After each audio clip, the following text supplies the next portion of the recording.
The 5 principles of success. Actually, the 5 insane principles of success, because the title refers to the maniacal way in which Musk tries to transform industries. The first principle is he offers hope to people, visionary hope. So in order to make people feel that the future can actually be bright, he wants us to solve the biggest problems we're facing right now. The challenges he picked himself are the climate change and the impact that it has on our mode of transport. He's convinced we should all have electric cars, and actually he is transforming the auto industry, because based on the success of Tesla, even though it's small in volume, it has a big impact on the auto industry. And second of all, he wants us to be able to travel to other planets. And that's why he launched SpaceX. So he gives us hope that if we cannot make it here, we can make it hopefully at another planet. The second principle, I would call that seeing what others don't see yet. And actually, Musk is really fascinating in the way that he, as an engineer, tries to push boundaries. Pushing boundaries by applying what he calls first principles. So he actually refers to science and experiments to push boundaries. So for example, he asked the question, why are people no longer traveling to the moon? Well, because it has become too expensive.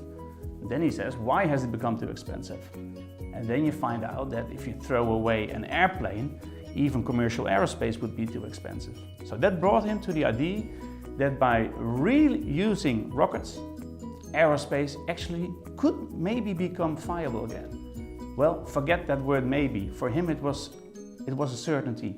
So that's why all his energies within SpaceX have been focused on being able to reuse rockets. And in doing so, he has written history.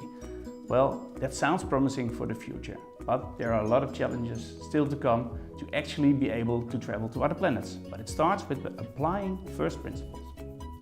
The third principle is actually aim for Mars. So Musk makes us really channel all our energies by setting high ambitions.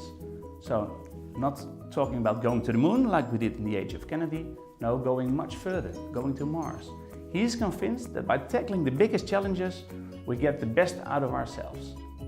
The fourth principle is really interesting. It's called playing to win, because the way Musk is trying to push boundaries, I explained about the first principle, using science to really understand and calculate how change can be done. Well, there's also the mindset, and it's the mindset of a gamer.